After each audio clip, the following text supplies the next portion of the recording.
Hi అండి. నమస్తే. నేను మీ అను. అందరూ బాగున్నారా? ఇవాల్టి వీడియోలో అప్పడాలు తయారు చేసుకుందాం. అది కూడా దుంపలతో అనమాట.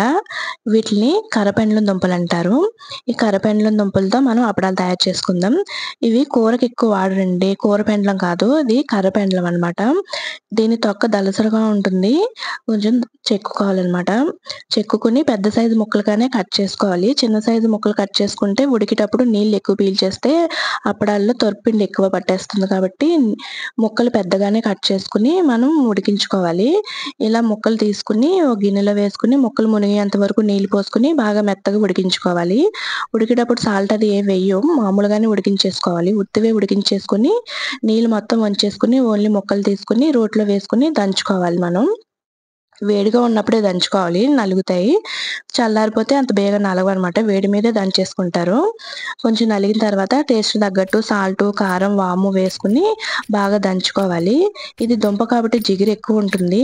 ఈ జిగురు ఉండడం వల్ల రోకలి నుంచి విడదనమాట. అందుకని రోకలికి ఆయిల్ అప్లై చేసుకుంటూ దంచుకోవాలి. ఇలా దంచుకుంటే మనకి రోకలి నుంచి పిండి సెపరేట్ అయ్యి నలుగుతుందనమాట. నా వీడియో నచ్చితే లైక్ చేయండి, సబ్స్క్రైబ్ చేసుకోండి.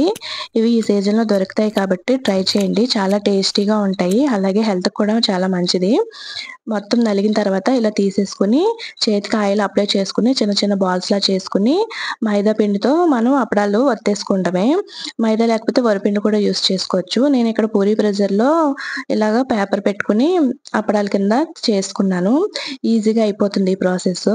బాగా ఎండబెట్టాలండి. బాగా ఎండితేనే ఎక్కువ స్టోరేజ్ ఉంటుంది. ఒక సంవత్సరం పాటు నిలవుంటాయన్నమాట. వీటిని బాగా ఎండిన తర్వాత ఆయిల్ వేడైన తర్వాత డీప్ ఫ్రై చేసుకోవడమే.